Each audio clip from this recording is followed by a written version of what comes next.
Hello everyone, I hope you are enjoying my autumnal Halloween charcuterie board. I hope you like the Oliver wine. It is apple pie. I wait for it every year. It's an Indiana winery and if you haven't had it yet, I swear it tastes like someone has liquefied apple pie. It is delightful. I'm sorry I can't be with you in person, but I had this lecture in me and I had to get it out. Now, originally, I was going to do this for my birthday because it feels like I can subject my friends to hearing me talk about Taylor Swift, for my birthday. It's now Bridget's birthday, and I apologize, Bridget. I'm sorry. But I already had the slideshow made. So, I am going to talk today about a little bit of Swiftie lore.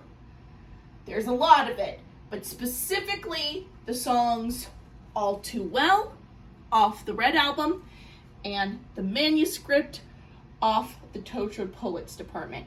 Basically, how these two are intertwined and why All Too Well became this staple piece in Swiftie culture, and why a sidetrack became this huge thing a decade after its release. I do have text on there. I don't know if you'll be able to read it, so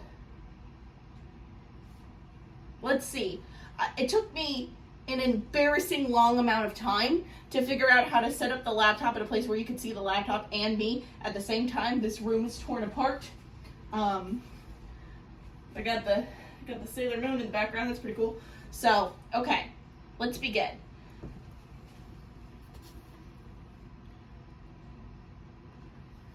So first off, why are you talking about this? This is my criteria. I have been a Taylor Swift fan since Self-Titled, or as we are now calling it, Debut. This is what I looked like when Self-Titled came out, or the album itself is called Taylor Swift. I stood by Taylor during the Kanye controversy both times. The first time it really bothered me. I wanted them to make up. The second time, not so much. I fought in the Great Ticketmaster Wars and lost all of them. Round of pity for Aubrey. Oh, that's so sad. Oh no, you didn't get to see her. Yeah, thank you. We're all strong in our own ways. And I'm a massive nerd. You could see, here's a tweet from, well, maybe you can't see, but this is a tweet from me from 2010 saying, dang it, Taylor Swift, stop making me feel things with your songs. So, that's my criteria. But now let's talk about the timeline of this. Now, this is going to span a lot of time. We've got 2011, and actually pre-2011, so 2010, 2011, all the way up to present day. There's a lot of stuff in between here of Taylor's version and a lot of other things, but this is the basic timeline. So, now let's drop Taylor into history at this time. What was going on? What was Taylor Swift at this time? So, she had just released her third studio album, Speak Now. She was on the Speak Now tour. She was deep into her twee vintage period. By the way, Anya, calm down. She was very deep into her twee vintage time. You can kind of see that bag actually looks a lot like the bag I have now. Wouldn't be shocked if subconsciously I did that. I was very much about this look too. A bunch of Oxfords, cardigans. Very academia schoolgirl looking in this era, in the 2010s to 2012 era. She had her CoverGirl thing. Okay, so now let's talk about the writing of Red. Red ended up being her fourth album. It was really people will say it was the first one that kind of comboed pop and country. She's been having pop elements since at least Fearless. So, I don't know. It was more of a mainstream song, though. A lot about breakups specifically. This one is a big breakup album. Which was perfect for someone like Aubrey who was just going through a breakup at that time. Perfect timing, Taylor. Now, when we're talking about a breakup album, and especially, it's with all celebrities, but I feel like Taylor Swift especially, people want to talk about who it's about. They're just so obsessed. Who is this song about? It's definitely this guy, because look at the... I don't think that's as important as the song. So yeah, we could speculate about who it is, but we really don't know at the end of the day, right, Anya? So, you know, here's some other photos of her during this time. There's her and Jake Gyllenhaal. There's her and Maggie Gyllenhaal. There's her and Jake Gyllenhaal wearing the same sweater. There's her and Jake Gyllenhaal. And there's her and Jake Gyllenhaal at Fido in Nashville. Okay, look. Okay, yeah. So, All Too Well, this specific song on the Red album we're going to talk about is most likely about Jake Gyllenhaal. And the only reason I'm specifically listing him is because it'll come up later, okay? I don't think it's that interesting to see who it's about as much as it is the feeling it gives you. So, enough about him. Let's go into Red's release. So, Red's released. So, we got these singles coming out. We Are Never Ever Getting Back Together. Begin Again. I Knew You Were Trouble, aka the Goat Scream song. 22. Red, the title track. Everything Has Changed. And The Last Time. Now, I've been talking about this song all too well. I don't know if you've noticed. It's not there. So, yeah. So me talking this whole time about this song on the Red album wasn't a single. It was never a single. It was just a sidetrack. It was just a track on the album. It was played during the Red tour, I believe. And then there's one other live performance of it, which is this Oscar performance in 2013 or 2014. It was right at the end of the Red tour, right before she switched over to 1989. And if you look up this performance, which I would do, this girl is broken. This girl is not okay. I think probably other things had happened. I don't think it's actually the emotions from when she wrote the song, but she is not doing great. She's lovely. She's giving it her all. She's wonderful at it. Also, this dress. Look, I'm not the biggest fan of all of Taylor's red carpet looks. I'll be honest with you. Love her.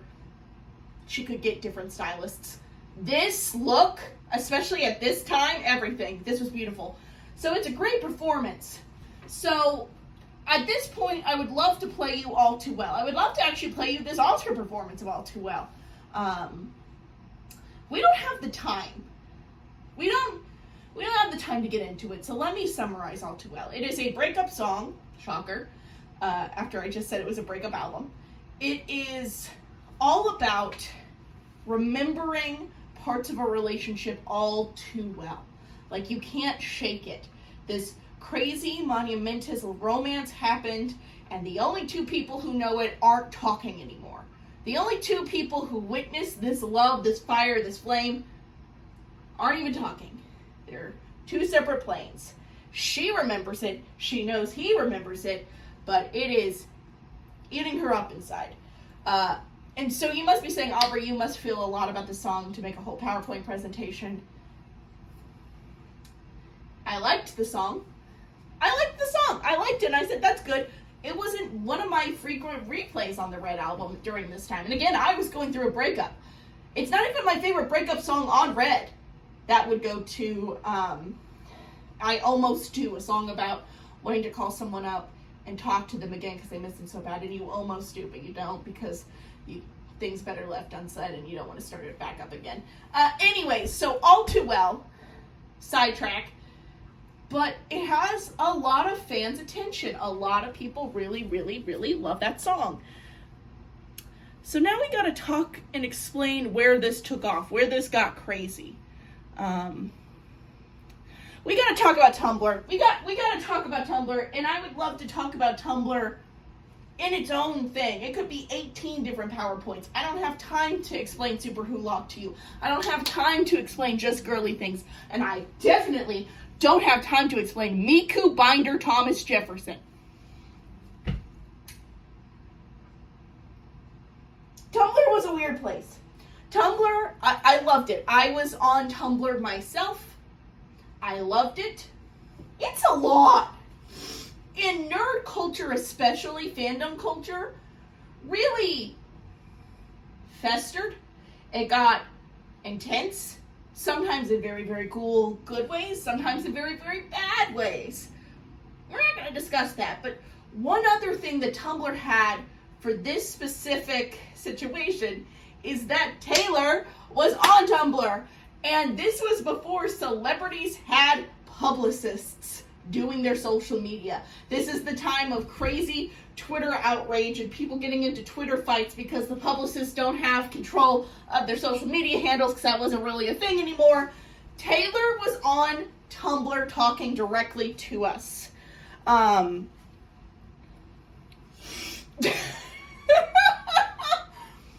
don't think you can see all of them. I will say this username is remember All Too Well 13, which is great.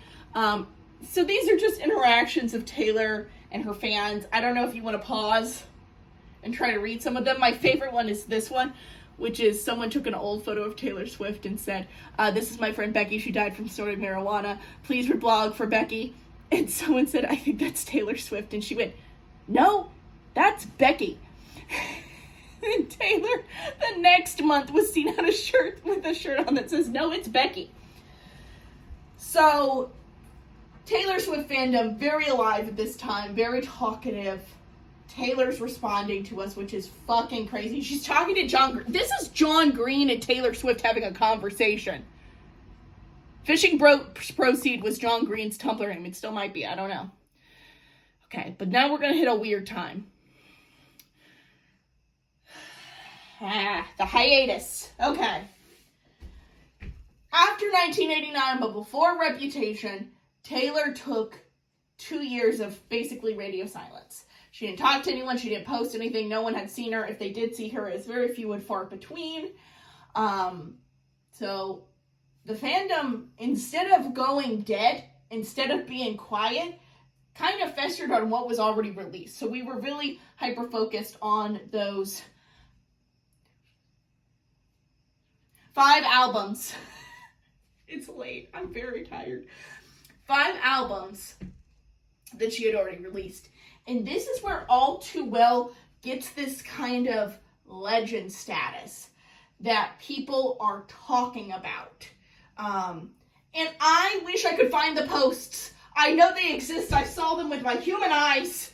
But I can't find them because they're replaced with everyone talking about current Taylor Swift. So, in an interview, Taylor Swift reveals that when she was doing the Speak Now rehearsals and writing Red, she came in one day super dejected, super emotional, started strumming, just started ad-libbing words, just full word vomit for about 10 minutes or so of just saying stuff, things coming to her, the band's kicking in parts, she's saying things, other people are, so she did that, then they went on with the rehearsal. Her mom goes, hey, to the sound guy, did you record that? And he did. He had a CD of it. And from that, she made a radio playable song, which I don't know the point of because she didn't release it as a single. But, so she hints that actually that song was like 10 minutes long, but that's crazy. Who releases that? The fandom went crazy. And again, I can't find posts of this. I did find this post. I don't know if you can read it, but this is from my blog. I went on my old blog to find it. So, yeah. But in the immortal words of Reading Rainbow, you don't have to take my word for it.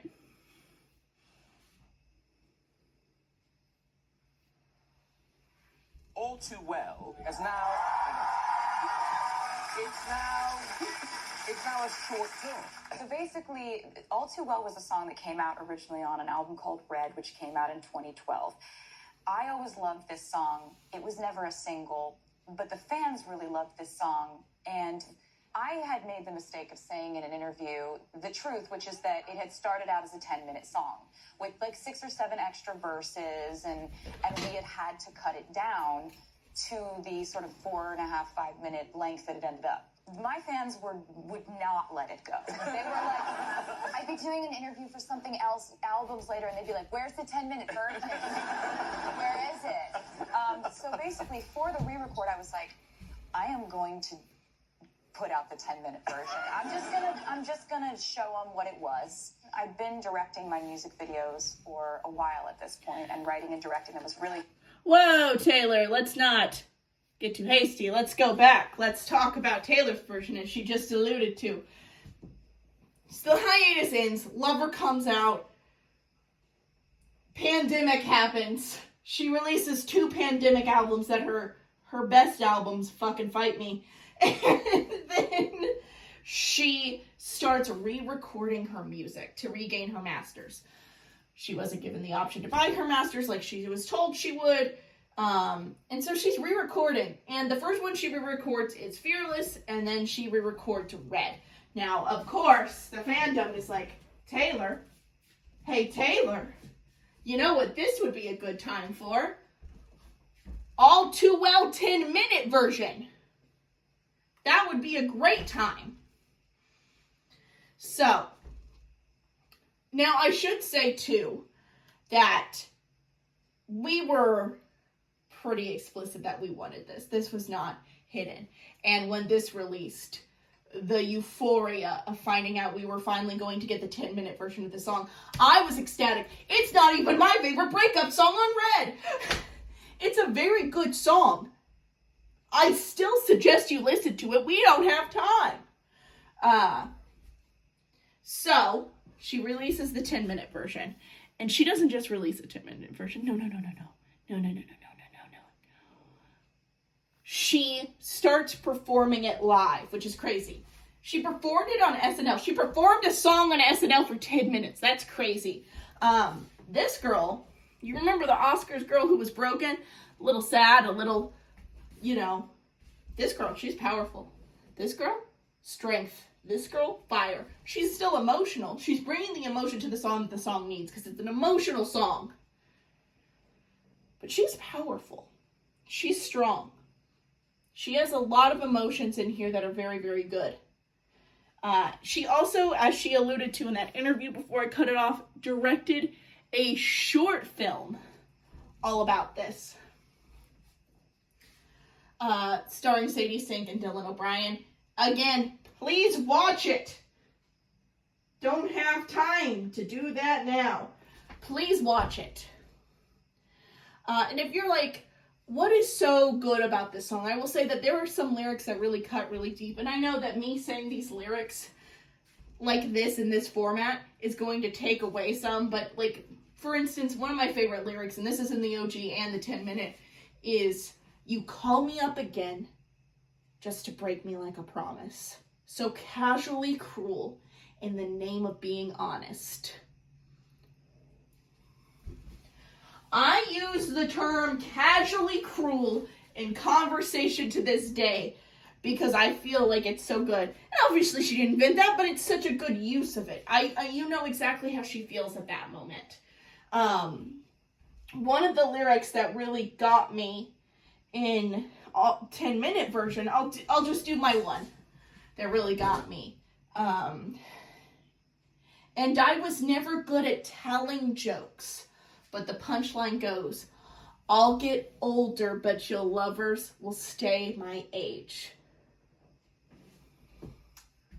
Again, this adds something to it, right? Because the 10-minute version explains a lot that this is an older person, someone maybe close to their 40s, dating a 21-year-old. Do with that what you will. There's another line in it that says, "You said that if we had been closer in age, maybe we would have been fine. And that made me want to die. The idea you had of me, who was she? The counts are fighting. This never needy, ever present jewel whose shine reflects on you." Okay, so let's get back to Jake. Because again, probably about him, People are speculating. This comes out and there's even more. What did he have to say about being brought back to the limelight? Well, and by the way, he was still dating a 25-year-old. He's quite old now. But that's not important.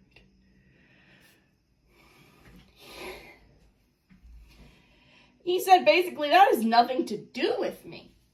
Also, they picked the worst photo for him here. They did him a little dirty in this. I'm not going to lie to you. But it has nothing to do with me. It's about her relationship to the fans. I hate to say it. He's right. It had nothing to do with him. Everyone's like, wow, she's so hung up on this relationship that was like less than a year, and she's writing things and she's making music videos, blah, blah, blah, blah, blah. It's not about him. It was about us. It was about us. It was about the fans who stuck with her during that whole fucking hiatus. The fans who stuck with her all that time. And don't get me wrong, I'm not someone who thinks Taylor's a perfect, beautiful angel who's never done anything wrong. She is first and foremost a capitalist. She should have spoken out against Trump the first time, not just the second time. I'm glad she finally did, but still, could have spoken out the first time. There is a lot I don't love about Taylor Swift. I'm not an idol worshiper. I just really like her songs. I relate to her songs on a very deep and personal level. So, sorry, my phone battery is dying. I should probably... Okay, yeah, this is still recording. Okay, my phone battery is dying. But anyways, this was for us. She went back, found that, did the due diligence of putting out a 10-minute version, performed it every single night of the Eras Tour, which she's already performing like 75 other songs, not to mention the 10-minute version of this song. It is a whole proof of how much she loves her audience and how much fans can attach to something that's not a single. It doesn't have a music video. Well, I mean, now it does. It's a short film, but you get it. This is something, fans connecting with something and then latching onto it and her showing that love as an artist back to us. So now you're probably like, Aubrey, we still have another song to talk about. You're right. Let's cut to the Tortured Poets department that was released during the time of the Eras Tour. On it is an extra song called The Manuscript. The Manuscript is a song about a girl who went through a breakup with an older guy when she was very young, and at the time didn't notice why that was so fucked up. Didn't see it. And then her taking classes and writing her story. If you've seen the All Too Well short film, which I'm gonna guess you guys probably haven't. In the short film, the character who kind of represents Taylor herself ends up going through this breakup and then becoming a novelist, using her hurt to make something for her fans, to make something that they can relate to and feel tethered to.